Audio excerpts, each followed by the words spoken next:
It is day 2 of the Winmau World Masters and it is prediction time. Let's go through all 8 games and see who I think is going to win. First matchup is a game where I think both players would have been disappointed in their performance in the World Championships. Yes, it's James Wade versus Mike de Decker.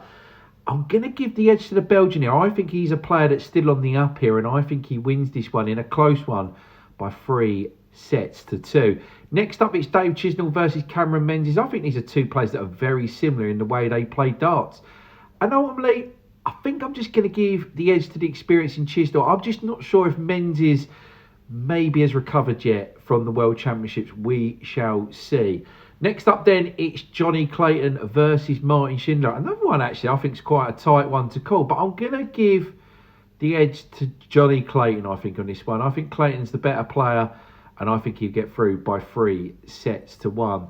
Then next up, it is Nathan Aspinall versus Andrew Gilding. It'll be interesting to see if Nathan Aspinall has recovered properly yet from another injury that he seems to have at the moment. But I think he will get the job done against Gilding. I think he wins this by 3-0. Then up next, it's Chris Dobie versus Ryan Sell. This should be a really good game. I think there'll be plenty of 180s in this one as well.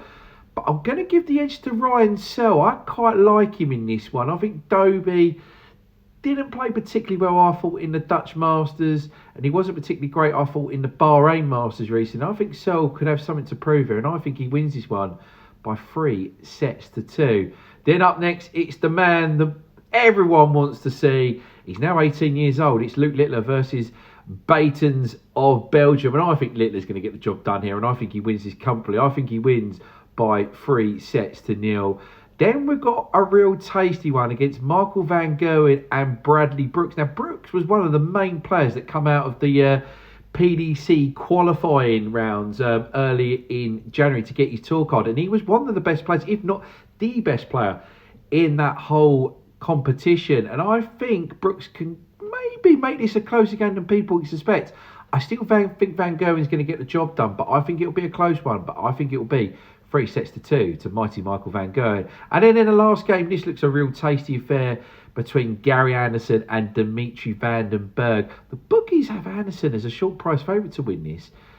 I'm not sure it's as clear cut as that. I think Dimitri still could have something to stay. I'm still going to go with Gary though, but I think it's going to be a close one and I think he wins it by 3-2. But guys, let me know what you think. Comment in the video. Let me know your predictions. Should be a great night of darts and a great tournament to continue with.